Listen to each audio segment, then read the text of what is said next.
नमस्कार, live cities के खास कार्यक्रम बिहार की बात में आपका स्वागत है। मेरा नाम गरिमा भारती है और मेरे साथ वरिष्ठ पत्रकार डॉक्टर संजय कुमार है।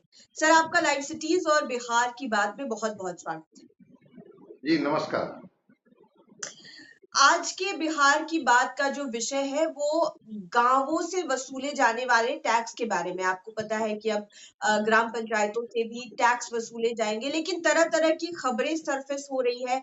लोग इसको बहुत क्लियरली समझ नहीं पा रहे हैं कि किन लोगों को टैक्स भरना है, क्योंकि आपको पता है कि गांवों में बसने वाले लोगों की संख्या बहुत ज्यादा है और तरह-तरह के सवाल उठ रहे हैं कि जो लोग बहुत गरीब हैं वो टैक्स कैसे पे करेंगे, जिनके पास ज़मीन ही नहीं है वो क्या करेंगे?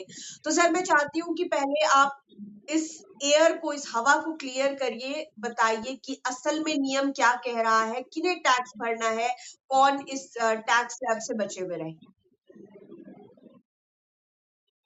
कैबिनेट में इसे पास किया गया है। पंचायती राज अधिनियम तो 2006 से ही लागू है बिहार में, लेकिन टैक्स वाली बात तो 2026 में आई है और कैबिनेट में इस तरह का प्रोविजन किया गया है कि गांव में जो लोग रहते हैं, अगर उनके पास इंदिरा आवास से बचा हुआ मकान है तो 25 रुपए उनको सालाना टैक्स देना होगा। आधे कच्चे आधे पक्के मकान है तो उनको 50 रुपया देना, और अगर उनके पास पक्के मकान है तो 100 रुपया टैक्स उनको देना। ये 100 रुपया देखने में तो कम लगता है, लेकिन इसके साथ जो दो चीजें और जोड़ दी गई, वो जोड़ दी गई है 30 रुपए प्रति माह सफाई और 30 रुपए उनको जो नल का जल मुहैया कराया जा रहा है, मतलब 60 रुपए प्रति माह। तो अगर 12 महीने में जोड़ेंगे तो 720 रुपए की राशि हो जाती है और 100 रुपए मकान की राशि हो जाती है। अब गांव में भी लोग कच्चा मकान नहीं बनाते हैं, क्योंकि उनको पता पक्का है कि हाँ ठीक है, वो 2 कमरे का मकान हो, 1 कमरे का मकान हो, 3 कमरे का मकान हो, छोटा हो बड़ा हो, लेकिन पक्का ही लोग बनाते। तो करीब करीब 100 रुपया अगर उधर आप जोड़ लेंगे और इधर 720 रुपया, तो 820 रुपए की राशि हुई। ये 820 रुपए की राशि केवल उन लोगों को देना होगा जो केवल घरों में रहते, उनको देना पड़ेगा। उनके पास जमीन जायदाद दुकान रोजगार हो न हो, ये राशि आपको पे करनी। अब 94 लाख परिवार तो इसी बिहार के हैं जो गरीबी रेखा से नीचे है। एक तरफ सरकार कहती है कि हम 125 यूनिट बिजली फ्री दे, उस रोशनी में वो कहाँ से वो ढूंढेंगे पैसा, एक सवाल तो है। और दूसरी बात, उस राशि से कोई इतना अधिक इनकम नहीं हो जाएगा कि आप कोई तस्वीर बदल दे। इस देश में 4 राज्य हैं जहां पर इस तरह के टैक्स की व्यवस्था है, लेकिन वो विकसित राज्य है। केरला, कर्नाटका, गुजरात और हरियाणा, वहां पर लगता है ग्रामीण टैक्स, लेकिन वो विकसित राज्य। ठीक है, ये कह रहे हैं कि जो ईंट भट्ठे वाले होंगे, पेट्रोल टंकी वाले होंगे, उनसे हम 5,000 रुपए का टैक्स लेंगे। आप उनसे लीजिए ना, वो कहाँ कोई दिक्कत है। छोटे मोटे जो उद्योग चला रहे हैं उनसे हम टैक्स लेंगे, वहां तक बात समझ में आती है। लेकिन वैसे लोग जो केवल घर में रहते हैं, अब एक कमरे का भी घर किसी ने बना लिया, इंदिरा आवास से घर बनाने वाला व्यक्ति के पास 860 रुपए की राशि सालाना देना एक उनके लिए तो अतिरिक्त बोझ ही होगा। और अगर उस राशि से कौन सा निर्माण काम कर देंगे। पंचायतों को ऐड मिलता है, ग्रांट मिलता है, स्टेट गवर्नमेंट भी देती है, सेंट्रल गवर्नमेंट भी देती है, और उसी ऐड की वजह से उसका विकास होता है। तो सरकार ने जो ये प्रोविजन लाया है, जिसमें वो अगर कोई किसी व्यक्ति का दुकान है, कोई छोटे मोटे वहां हाट लगते हैं, ऐसा नहीं था, वो तो पहले से भी उन पर टैक्स लगता था। वो मेला लोग लगाते थे, और अगर गांव के बाजार को आप देखी होंगी तो आप समझती होंगी, वहां पर वीकली सब्जी वगैरह का मंडी लगता है, या कुछ जानवर मुर्गे मछली कुछ वो बेचते हैं। तो वहां पर तो हार्ड टैक्स पहले से था ही, ऐसा नहीं था कि उस पर कोई टैक्स नहीं लगता था, वो तो टैक्स लगता ही था। अब अतिरिक्त टैक्स सरकार लेगी। तो एक बोझ तो है, अतिरिक्त बोझ तो है। और मैंने देखा है कि कई लोग जो, 1 मिनट में अपनी बात को यहाँ पर कंप्लीट कर लेता हूं, कई लोग इन सवालों को लेकर के कई गांवों में गए। मैं सोशल मीडिया पर ही देख रहा था, कुछ नेशनल हम्म। चैनल वाले भी थे, कुछ रीजनल चैनल वाले भी थे, कुछ सोशल मीडिया के लोग भी थे। तो ग्रामीणों ने कहा कहा कि हमारी हालत है क्या, बिहार उस पायदान में आता है क्या कि अगर एक छोटा सा घर है जिसमें रह करके अपने जीवन का हम गुजारा करते हैं, अब एक अतिरिक्त टैक्स का बोझ लाद दिया जाए तो हम देने की स्थिति में हैं, हम सक्षम हैं, हम दे पाएंगे? हम कहाँ से दे पाएंगे? वैसी स्थिति में सरकार को, चूंकि उसके दूसरे कारण हैं जिस पर हम अगले सवाल में आपसे बात करेंगे कि आखिर क्यों सरकार टैक्स पर टैक्स लाद करके सोच रही है कि उससे हम अपना खजाना भर लेंगे और उससे हमारी जो रोजमर्रा की जरूरतें हैं और विकास की गति है वो बनी हुई रहेगी। इसके दूसरे कारण। सर, ये तो बात हो गई कि टैक्स लगाया जा रहा है और किन्हें टैक्स भरना है, कितना टैक्स भरना है। लेकिन सवाल अलग-अलग तरीके के हैं। इसमें विभाजित हम कर सकते हैं उन सवालों को, क्योंकि पहला सवाल तो ये है कि हम नहीं मानते कि ये बिहार की जनता की गलती है या फिर बिलो पॉवर्टी लाइन जो लोग हैं, बीपीएल के अंतर्गत जो लोग आते हैं, ये उनकी गलती है। उनको शुरू से आदत लगा दी गई एक तरीके की फ्रीबीज की, और जब आपको फ्रीबीज की आदत लग जाती है तो आप बहुत हद तक शायद रिलैक्स हो जाते हैं कि हमें इतने रुपए में चीनी, इतने रुपए में आटा, इतने रुपए में गेहूं, इतने रुपए में चावल मिल जाएगा, केरोसिन का तेल भी मिल जाएगा जो पहले मिला करता था, आपको भी याद होगा। हर चीज में उनको एक तरीके का फ्रीबीज का सुविधा मिल रहा है। आपको इधर इंदिरा आवास चाहिए, इंदिरा आवास तो बहुत जरूरी चीज है। हर जगह में आपको कहीं मतलब कि अभी भी जो चुनावी घोषणाएं हुई, बिजली फ्री करने की आपने बात कही कि बिजली फ्री कर दी गई कुछ यूनिट तक। तो एक तो पहले आदत लग गई, और अब जब आदत लग गई और अचानक से कहा जा रहा है कि ये टैक्सेस वसूले जाएंगे, ऐसे में तो रिएक्शन बहुत खराब हो जाएगा। और ये भी तो हो सकता है कि लोग करंट गवर्नमेंट के सोच के विपरीत जाने लगे कि ये तो हम पर बड़ा बोझ डाल रहे हैं। हाँ, तो एक तो लग ही रहा है ना। जी। देखिए, फ्रीबीज और सब्सिडाइज रेट में उनको उपलब्ध कराना, सुविधा, सेवा, साधन, दोनों दो चीजें हैं। हम्म। लेकिन फ्रीबीज तो खैर इसी राज्य के खजाने से दे दिया गया जिस राज्य के खजाने पर 4,47,000 करोड़ का कर्ज है, उससे भी ज्यादा का कर्ज है। प्रतिदिन ब्याज, प्रतिदिन 63 करोड़ रुपया बिहार सरकार ब्याज देती, इंटरेस्ट। उस राज्य के बारे में आप क्या कर सकते? अभी तो इनको लोन लेकर के चलना है और जो रेगुलर इनका जो योजना मद की राशि है उसकी भी पूर्ति नहीं हो पा रही। तो आप आदत जो भी लगा दीजिए, लेकिन आज भी बिहार के गांव की स्थिति क्या है? गांव में अब व्यक्ति कौन रहता है? जरा भी जिसको रोजगार की संभावना कहीं दिखती है वो सीधे कोई ना कोई शहर में वो माइग्रेट कर देता है। तो आप ये जो नल का जल का 30 रुपया लेंगे, कितने जगह अभी भी फंक्शनल है नल का जल? बिहार हम्म। के गांवों में नल का जल कितने जगहों पर, हमको लगता है कि 30% के लगभग में होगा जहां पर फंक्शनल है, नल से लोगों को जल मिलता है। बाकी 70% की तो भी वही स्थिति है और उसकी तस्वीर तो लाइव है, हर कोई देख सकता और सर, है। एक अधिकतर फोटोज वीडियोज ये आते हैं कि जहाँ टंकी लगा है, आज लगा, एक हफ्ते बाद वो ढह जा रहा है।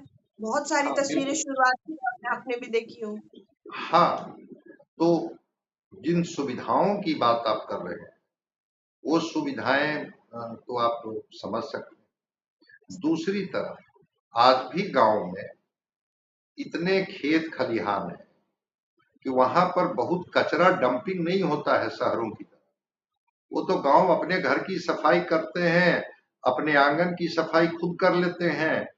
और चूंकि कभी हम लोग बात कर लेंगे कि शहर के कचरे और गांव के कचरे में क्या अंतर है, वो तो बायोडिग्रेडेबल होता है। उनके पास, किसान के पास होता क्या है? अनाज, पुआल, गाय का गोबर, ये सब तो बायोडिग्रेडेबल है, वो तो कहीं ना कहीं वो खेतों में ले जा करके डाल देते हैं, कच्चा गड्ढा बना कर डाल देते हैं, वो तो कंपोस्ट का रूप ले लेता है जो अपने खेतों में डाल देते हैं। तो वो कचरा के नाम पर अब 30 रुपया पर मंथ आप ले रहे हैं, कौन सा कचरा वो निकालते हैं? कहाँ उनके पास जो है वो गीला कचरा और सूखा कचरा जैसी चीजें होती हैं?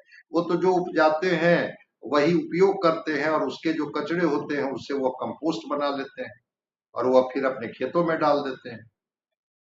खैर, वो एक एक पार्ट है। दूसरी तरफ आपने अगर गांव के विकास के लिए मन बनाया, गांव को चाहिए क्या? अगर गांव को आपने थोड़ा सा पक्की नाली दे दी, मतलब ड्रेनेज सिस्टम थोड़ा दे दिया, आपने स्ट्रीट लाइट दे दिया, आपने नल का जल दे दिया, और ऊपर से आपने टैक्स लगाया, तो इस देश के बारे में ही तो मैं बता रहा हूं कि विकसित राज्य के अलावा जरा 2-4 और राज्य का नाम बता दीजिए जहां पर ये इस तरह के टैक्स गांव में लगाया जाता है। सबसे हर पायदान में आप पीछे हैं। आपके पास जो रेवेन्यू के स्रोत हैं वो लिमिटेड है, जो 41-42% आपको मिलता है केंद्र सरकार से जीएसटी में हिस्सा। उसके बाद आपकी आमदनी कितनी है? 60,000 करोड़ की आपकी आमदनी है। 3,47,000 करोड़ का बजट है, या कुछ उससे ज्यादा ही होगा। और फिर बीच बीच में भी आप उसके लिए प्रोविजन रखे हुए हैं कि जब भी सत्र शुरू होगा हम जो है वो उसका ये कर लेंगे। लेकिन आपके पास अपनी आमदनी कितनी है? और जब अपनी आमदनी 18-20% मात्र है, तो आप तो या तो केंद्र से कर्ज लेंगे, वर्ल्ड बैंक से कर्ज लेंगे, या टैक्स लगाएंगे। आपने भी खबर चलाई थी उसको, नेशनल हाईवे पर पहले हम लोग टैक्स देते थे, अब स्टेट हाईवे पर भी टैक्स। और मुझे बड़ा हास्यास्पद लगा, मंत्री जी जो उस विभाग के कह रहे हैं कि हाँ हाँ ट्रेन जब पटरी से आगे बढ़ती है तो थोड़ी आवाज होती है, बाद में चीजें स्मूथ हो जाती। क्या बात है, मंत्री जी का वो बयान अद्भुत था कि मतलब लोगों के ऊपर, उनके ऊपर बोझ डालेंगे हम टैक्स का, थोड़ा सा परेशान होंगे, बाद में तो उसके आदी हो जाए। ये तो फ्रेंच रिवॉल्यूशन में मैंने पढ़ा था कि भाई जो टैक्स नहीं देता है वो तो नहीं देता, जो देता है वो क्यों नहीं देगा? वहां का जो किंग होता था, चूंकि वहां के जो नोबल्स होते थे वो तो टैक्स देते नहीं थे, क्लर्जी होते थे वो तो टैक्स देते नहीं थे, तो जो थर्ड स्टेट के लोग होते थे पीजेंट्स, तो वो टैक्स देते थे। तो वहां एक कार्टून छपा था वहां के अखबारों में उस समय कि किसान कर्ज के बोझ से इतने दब गए हैं कि किसान के घर का बीज भी जो है वो कर्ज के बोझ से वो दबा जा रहा है, नीचे की तरफ जा रहा है। और वो जो कालखंड था जिसमें किसान किसानी छोड़ करके और शहर की तरफ भाग रहे। आज जाइए ना, कितने घरों में ताला बंद है आपको बिहार के गांव में आपको दिखता है, जो शहर में और निकले हैं शहर में तो कौन सा काम वो कर रहे हैं? मैक्सिमम लोग जिनके पास थोड़ी खेती बाड़ी भी है, वो कुछ पशु वगैरह भी रखते थे, थोड़ा गाय वगैरह का भी था, उससे बेहतर वो समझते हैं वो 6,000 और 7,000 और 8,000 रुपए की गार्ड की नौकरी करते हुए आपको मेट्रोपॉलिटन सिटी से लेके छोटे मोटे शहरों में मिल जाए। लगता है कि इसमें अगर हम कुछ बचा लेंगे तो हमारे पास कुछ पैसे बच जाएंगे, वो गांव हमें क्या देगा? तो आप उनके पास जो जमीन है उसका मालगुजारी टैक्स नहीं लेते हैं, ऑलरेडी आप लेते हैं। जो इरिगेशन ट्यूबवेल के माध्यम से और माध्यम से देते हैं उसका टैक्स आप नहीं लेते हैं। किसानों को जो मुफ्त बिजली की बात आप करते हैं, लेकिन उसके ये से जो बाहर जाता है तो फिर आप उससे पैसा नहीं लेते हैं। मुझे लगता है कि अब सरकार को कैसे लगता है कि अब गांवों पर अतिरिक्त टैक्स का, कितने गांव ऐसे हैं, मैं भी गांव जाता हूं, गांव से आज भी मेरे रिश्ते हैं, कितने गांव ऐसे हैं जिसमें गांव में पेट्रोल टंकी खुला हुआ है। हाँ, नेशनल हाईवे के किनारे, स्टेट हाईवे के किनारे कुछ गांव है जिनकी जमीन सड़क के किनारे पड़ती है, वो पेट्रोल टंकी वगैरह या गैस एजेंसी वगैरह लेकर के वहां पर थोड़ा सा हो जाता है। गांव में कहां से? लेकिन लागू तो आप सब पर करेंगे, तो उनसे तो आप टैक्स लेते ही हैं। अब 5-6 रुपए की राशि उनसे कही गई है, ठीक है, वो एक तरह का छोटा ही व्यापार है, वो व्यापार में आप अपना एक टैक्स लेते हैं, लेकिन घर पर टैक्स लेने की बात, वहां पर सफाई के नाम पर टैक्स लेने की बात, वो पानी पर टैक्स लेने की बात, तो जो आपने कहा ना कि पहले आप मुफ्त की आदत लगाते हैं और जब उनको आदत लग जाती है तो फिर उस पर टैक्स थोप देते हैं। बिहार मुझे नहीं लगता है कि अभी इसके लिए तैयार है कि, और गांव के लोग तो बिल्कुल नहीं इसके लिए स्थिति में है।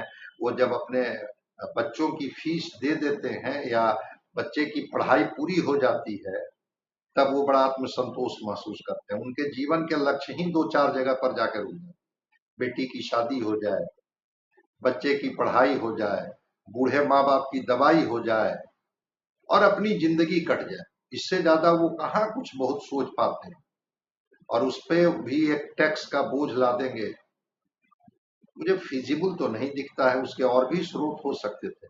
आपने शराबबंदी लागू की बिहार में, उसके जगह पर एक पैरेलल इकोनॉमी खड़ा हो गया 40,000 50,000 करोड़ का। वो सारे 60,000 तस्कर जो, हाँ सारे तस्कर जो हैं, वो शराब की तस्करी या सूखे नशे की तस्करी करके अमीर हो गए। और आपने शराबबंदी पूर्णतः लागू होता तब ना। मैं हमेशा शराबबंदी के पक्षधर रहा हूं, लेकिन इसके जो लूप होल हैं, जिसकी वजह से ये फेलियर है, एक पैरेलल तस्कर ग्रुप खड़ा हो गया इसी बिहार में। तो आपके पास टैक्स लेने के लिए डीजल पेट्रोल है, आप दिल्ली का पेट्रोल का कीमत देख लीजिए और पटना का पेट्रोल का कीमत देख लीजिए। मतलब जहां आपको लगता है कि ये तो हमारे अधिकार क्षेत्र में आता है, बस जनता के ऊपर थोप दीजिए। दिल्ली जैसे मेट्रोपॉलिटन शहर में पेट्रोल प्रति लीटर कैसे और पटना में कैसे, देख लीजिए। तो डीजल हम सब पेट्रोल पर इनको टैक्स। हम सबसे ज्यादा डीजल पेट्रोल का रेट पे कर रहे हैं। दूसरी बात ये है कि बीते कई दिनों से चर्चा हो रही है कि बिहार के ट्रेजरी में पैसा नहीं है। बिहार सरकार धीरे धीरे कंगाल हो रही है और बिहार का खजाना खाली है। अलग अलग जो हम अलग अलग इकोनॉमिस्ट से बात करते हैं, जो लोग इकोनॉमी में रुचि रखते हैं, उनसे भी बात करते हैं। सीएजी की हालिया रिपोर्ट आपने देखी कि क्या की रिपोर्ट आई, तो बिहार जो है इकोनॉमी के मामले में पिछड़ता जा रहा है। जीएसटी का जब वसूली पूरी जो हुई, उस मामले में भी बिहार बहुत ज्यादा पिछड़ गया। लेकिन सबसे दुख की बात ये है कि ये कोई एक्सेप्ट नहीं कर रहा है। आज हम बिहार विधानसभा का मॉनसून सत्र चल रहा है, आपने भी सुना होगा कि मंत्री खड़े होते हैं और उन्होंने बोला कि एक जो भ्रम फैल रहा है कि बिहार कंगाल है, बिहार कंगाल है, वो विपक्ष की ओर इशारा कर रहे थे। उन्होंने कहा कि ऐसा नहीं है। उन्होंने साफ तौर पर बिहार की ट्रेजरी खाली होने से सीधे तौर पर इनकार कर दिया। और दूसरी ओर जब इस तरह की टैक्सेस की बात होती है, चाहे वो स्टेट हाईवेज पर टैक्सेस की हो, नए बाईपास और ओवर ब्रिजेस पे टैक्सेस की बात हो रही है, और अब ये गांव में जब टैक्सेस लगने की बात हो रही है, तो मतलब ऐसा लग रहा है कि एक्शंस और words, they are very different from each other. अब भीतर खाने क्या चल रहा है, अगर ट्रेजरी में पैसा है, बिहार सरकार पूरी सबल है, तो बहुत बढ़िया है, सबके लिए बहुत अच्छी बात है। लेकिन अगर ऐसा नहीं है, तो लोगों को ये जानने का हक भी है और चिंता की बात भी है पूरे बिहार के लिए। आज जैसा कि दिलीप जायसवाल बोल रहे थे, बिहार सरकार के मंत्री, वो खड़े होकर सदन में बोल रहे थे कि ऐसा कुछ भी नहीं है। लेकिन अभी जब डॉट्स को जोड़ने पर पता चल रहा है कि फिर आप इस तरीके के टैक्स क्यों लगा रहे हैं।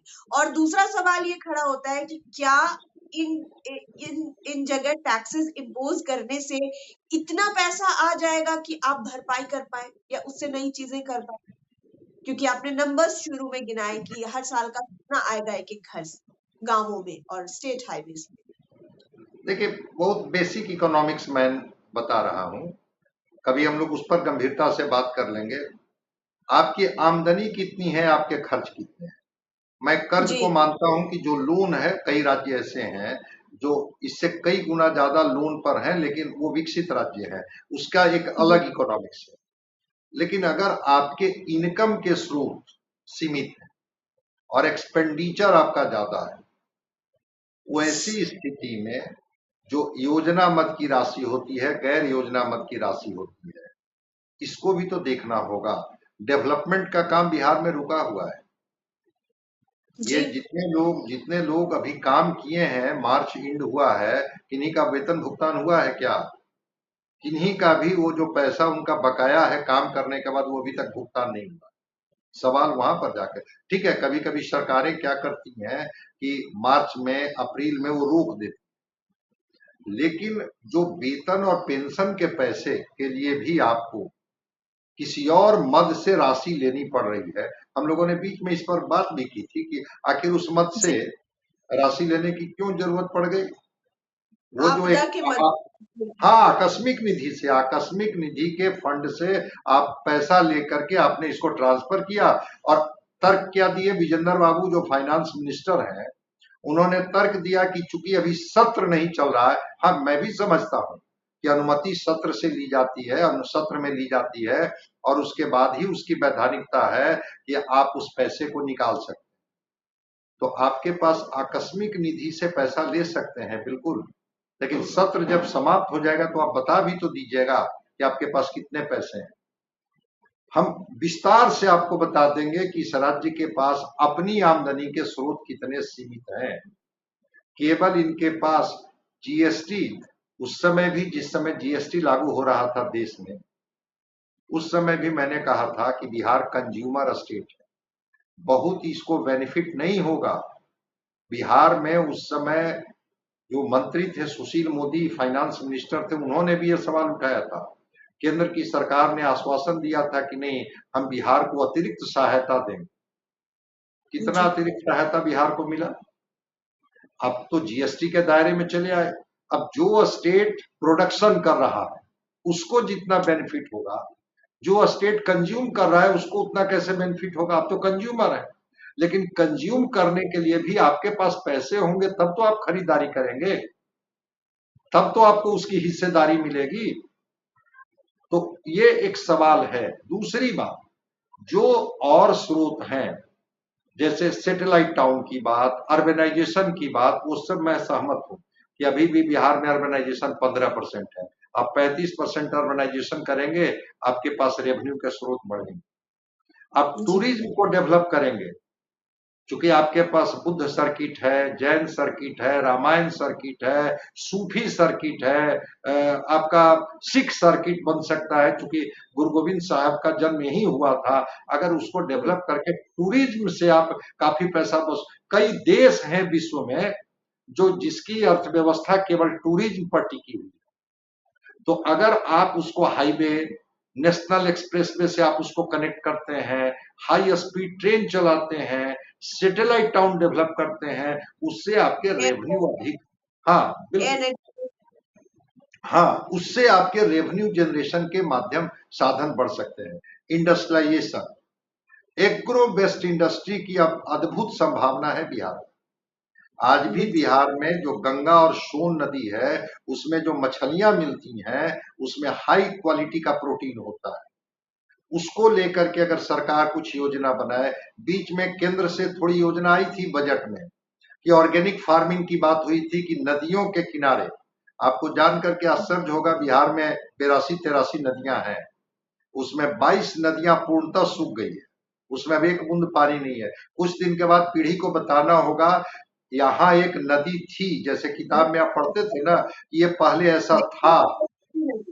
जैसे सरस्वती हाँ चली जी, गई। जैसे सरस्वती के बारे में हम लोग कहते हैं कि सरस्वती नाम की नदी थी, 22-23 नदियां सूख गई हैं बिहार में।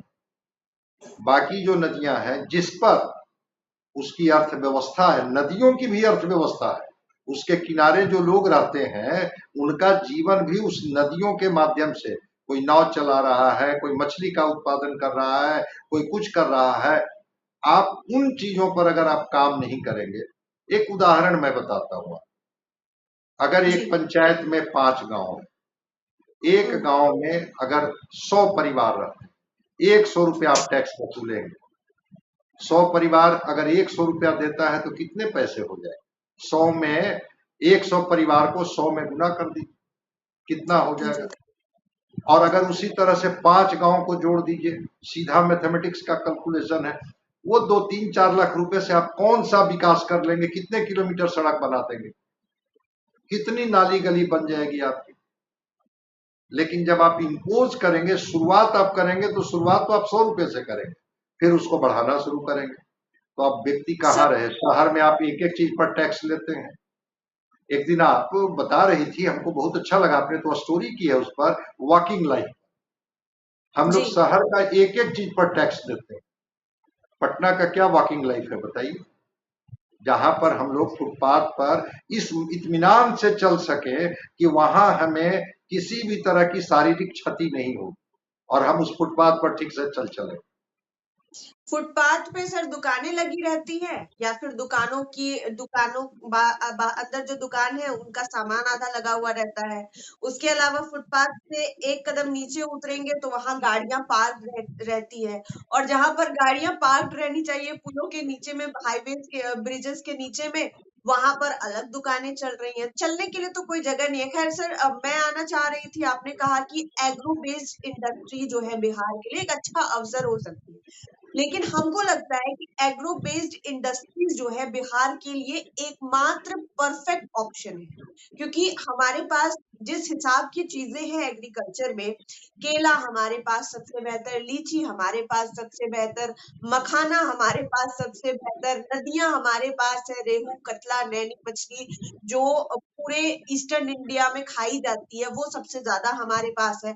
और पानी वाले इलाके, क्योंकि हमारे पास वेटलैंड्स की बहुतायत है। आपने बताया, मैं खुद ऐसे इलाके में आती हूँ जहां पर मेरा गांव 3 तरफ से नदियों से घिरा हुआ है, और हमारे गांव में एक एक रिचुअल, एक कल्चर है कि अगर आपके पास थोड़ी जमीन जायदाद है तो आपके पास अपना पोखर भी होगा। हमारे पास सब्जियां नहीं थी बहुत ज्यादा, तो हम मछली खाते, बहुत ज्यादा मछली खाते, क्योंकि हमें मदर नेचर ने उस इलाके में वही दिया। तो हम जिस क्षेत्र से आते हैं वहां पर पानी होने का मतलब और इकोनॉमी का मतलब केवल मछली पालन नहीं है। हमारे यहाँ एक देसिया पोलिया कम्युनिटी, आपको सर याद होगा कि एक समय था जब बांग्लादेश के बाद भारत में बिहार का पूर्णिया और कटिहार जूट का लार्जेस्ट प्रोड्यूसर था। सबसे ज्यादा जूट की खेती सीमांचल के उस इलाके में होती थी। अब हम शायद उसमें भी पिछड़ गए, मैंने हालिया डेटा नहीं पढ़ा है। तो हमारे यहाँ जूट बहुत ज्यादा होता था। पहले तो जूट के पत्ते खाए जाते हैं साग के तौर पर। जब उसका तना सूख जाता है तो उससे जो लकड़ी निकलती है उसको संठी कहते हैं, जिसका इस्तेमाल जलावन में होता है, और कई व्यंजन ऐसे बनते हैं जिसको स्टीम करने के लिए आपको प्रॉपर उस लकड़ी की जरूरत पड़ेगी, कि आप बर्तन के अंदर लकड़ी रखिए, फिर पानी रखिए, फिर चीजों को, जैसे पीठा वगैरह हमारे उधर बनता है वो, और फिर वो जलावन में इस्तेमाल होगा। पूजा पाठ की सामग्रियों में उस लकड़ी का इस्तेमाल होता है, और अंत जो एंड प्रोडक्ट बचेगा वो है पटसन, जूट जिसको हम बोलते हैं। तो जूट हमारे यहाँ निकला, और पटवा की खेती आपको पता ही है सर कि नदी किनारे पानी जहाँ पे ज्यादा वेटलैंड होगा वहां ज्यादा अच्छे से होगा। तो हमारे उधर एक कम्युनिटी है, देसिया पुलिया राजवंशी कम्युनिटी बोलते हैं उनको। वो लोग क्या करते हैं, वो लोग हथकरघा चलाते हैं, और वो बनाते हैं सुंदर सुंदर जूट के मैट्स।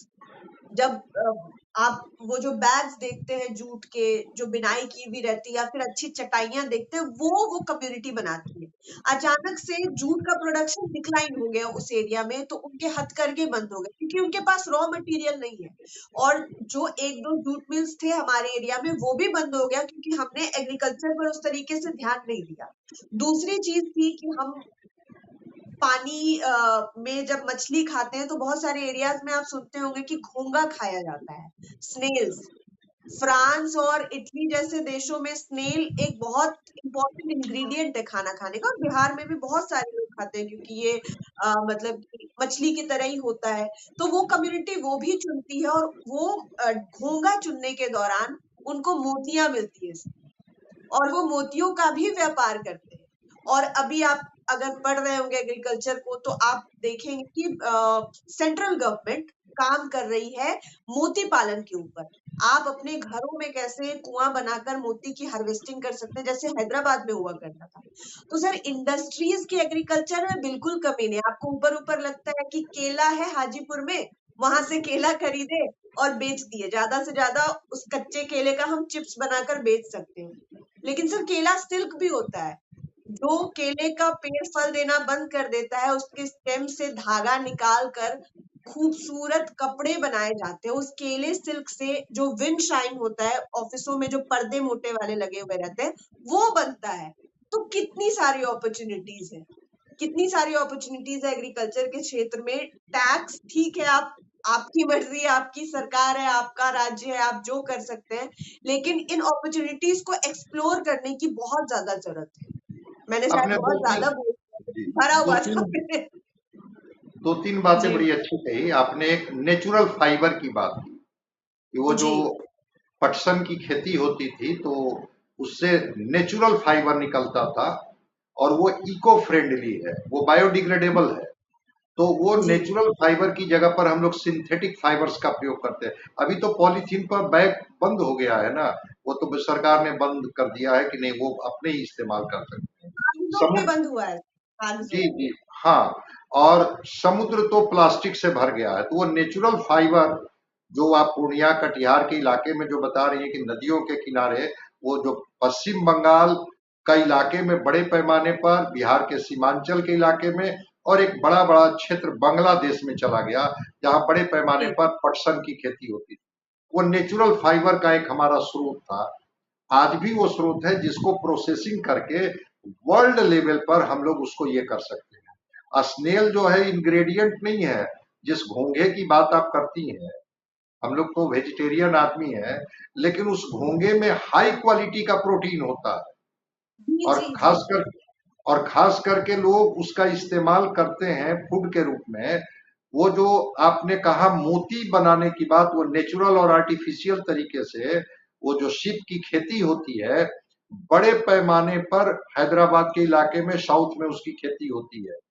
अगर बिहार के उस इलाके को, बिल्कुल आपने केले के फाइबर की बात की, पर्दा नहीं, जो पैर के चप्पल बन रहे हैं उस केले के फाइबर से बन रहे हैं, और इतना इको फ्रेंडली है कि आप उसकी कल्पना नहीं कर सकती। इसके लिए आपको प्रोसेसिंग यूनिट लगाना होगा। बिहार बिल्कुल। में अभी भी प्रोसेसिंग मंत्री हैं चिराग पासवान जी।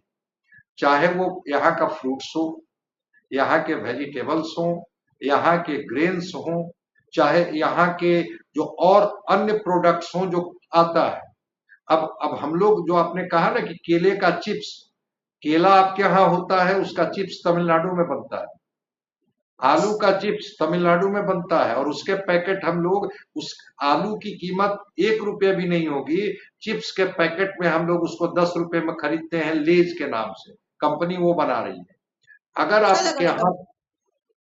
प्रोसेसिंग यूनिट होगा, मखाना को थोड़ा जीआई टैग मिला है, लेकिन उस मखाने का जितना हाई प्रोटीन उसमें है, वर्ल्ड लेवल पर जितनी उसकी मार्केटिंग होनी चाहिए, और जिस तरह से उसके उत्पादकों को अब थोड़ा मशीन से खेती होने लगी है, वो मखाना निकालने की बात है। नहीं तो पहले तो हाथ से ही लोग करते थे, तो हाथ से मैनुअली कितना प्रोडक्टिव किसी चीज को बनाइएगा। मैं ये कह रहा हूं कि अगर आप यहाँ के एग्रीकल्चर को प्रोडक्टिव बनाएंगे, अगर एग्रीकल्चर को इंडस्ट्री के साथ क्लब करेंगे, तो हर जगह जिस तरह के कहीं पर फल का उत्पादन बड़े पैमाने पर हो रहा है, कहीं पर सब्जी का उत्पादन हो रहा है, कहीं कुछ का उत्पादन हो रहा है। मैं आपके ही साथ इंटरेक्शन में मैं बता रहा हूं, एक बड़े सीनियर जर्नलिस्ट थे दिल्ली में, उन्होंने कहा कि ये वाला आम का टेस्ट बहुत अच्छा होता है, वो वाला आम का टेस्ट बहुत अच्छा होता है। जब तक उन्होंने कहा कि इंडियन एक्सप्रेस में मैंने एक आर्टिकल लिखा, मैंने कहा कि ठीक है, एक मेरे यहाँ वाला आम का भी जरा टेस्ट लीजिए। तो मैं जिस इलाके में रहता हूँ वहां से दूधिया मालदह उनको मैंने भिजवाया। उन्होंने जी कहा कि जितना आम खाया सबसे बढ़िया टेस्ट तो आप ही का था। हम कहे कि हाँ, ये मिट्टी का टेस्ट है। तो बिहार की मिट्टी में जो ग्रेन्स होते हैं, जो फ्रूट्स होते हैं, जो नदी के किनारे वेजिटेबल्स होते हैं, केवल दो चीजें कर दी जाए। मैं बार बार कहता हूँ, कभी आप इस पर अलग से हमसे बात करेंगे, क्योंकि ये मेरा टेस्ट जी का विषय है, कि एक तो कोल्ड चेन बना दिया जाए। चूंकि किसान रखे तो स्टोर कहाँ करे, जब वो पूरा उत्पादन कर लेता है तो उस समय टमाटर की कीमत, उस समय उसकी सब्जियों की कीमत, उस समय उसके फल की कीमत काफी कम आ जाती है। बिचौलिए पैसा ले लेते हैं। तो कोल्ड चेन आज तक सरकार उस रूप में नहीं बना पाई जहां किसान जाकर के रख दे और फिर उसकी ऊंची कीमतों पर बेचे। और दूसरा प्रोसेसिंग यूनिट, कोल्ड चेन और प्रोसेसिंग यूनिट। तीसरा मार्केटिंग की व्यवस्था। जब एपीएमसी एक्ट लागू कर दिया नीतीश कुमार जी ने 2006 में, उस समय आप तो इतना आपको याद होगा नहीं होगा, एक बाजार समिति हुआ करता था और किसान जी 5 किलो भी अगर सब्जी या फल उगाता था तो उस बाजार समिति में टोकरी में लेके चला जाता था और सब्जी बेच करके चला आता था, क्योंकि उसके लिए बनाया गया। अब उसकी जगह पर पैक्स कर दिया गया, जहां पर गेहूं और धान की केवल खरीद होती है, लेकिन इन फलों का, इन सब्जियों का जो एक मार्केट हुआ करता था, वो मार्केट बंद हो गया। कोल्ड चेन आप बना नहीं रहे हैं, अब प्रोसेसिंग यूनिट डेवलप कर नहीं रहे हैं, तो जब तक इन चीजों को आप विकसित अपने यहां नहीं करेंगे, हम समझते हैं कि ये गांव के घरों पर टैक्स, जहां से हम लोगों ने बात शुरू की थी, गांव के घरों पर टैक्स लगा करके उनके सफाई के लिए 30 रुपए की राशि का बोझ डाल के, नल का जल पहले आपने कहा कि फ्री देंगे, चूंकि आप जो पानी पीते हैं वो पानी जो है बिल्कुल आज भी मैक्सिमम, वो जिस इलाके से आप आती हैं वहां के पानी में आज भी आर्सेनिक, फ्लोराइड, आयरन मिल जाएगा आपको। वो जो, आयरन बहुत ज्यादा। हाँ नहीं, और पूर्णिया के इलाके को काला पानी कहा जाता था, वहीं से तो चीजें अलग अलग हुई है, बस पानी की वजह से। तो कहा गया कि नहीं, हम डीप बोर करके पानी को अंदर से निकालेंगे और वो पानी कम से कम पीने लायक होगा, जिसमें मिनरल्स होंगे, और जो इस तरह की जो चीजें हैं जिसकी वजह से आप प्रभावित होते हैं। आपको जानकर के आश्चर्य होगा कि हमारा जो ग्राउंड वाटर है उसकी स्थिति बहुत अच्छी नहीं है। महिलाओं के ब्रेस्ट मिल्क में यूरेनियम तक मिला है। कौन सा यूरेनियम का खान है बिहार में? जो महिलाओं के, वो माँ जो अपने बच्चे को दूध पिलाती है, उस बच्चे को यूरेनियम जा रहा है उसके बॉडी में।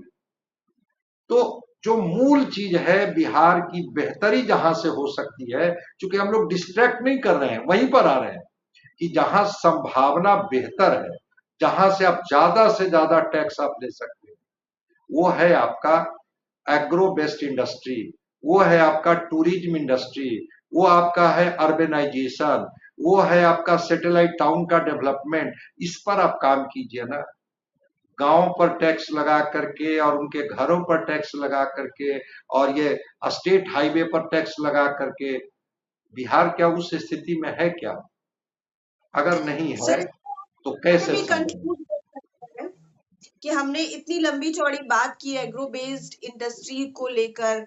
हो सकता है कि ऐसा लगे कि हम इस बातचीत को पता नहीं किस दिशा में ले गए, लेकिन कहने का हमारा मतलब बस इतना है कि चलिए ठीक है, किसी भी स्टेट को, किसी भी देश को डेवलप होने के लिए सहयोग की जरूरत होती है और वो सहयोग टैक्स से आता है। आम लोग ही उसको मिलजुल कर चलाते हैं पूरे देश को।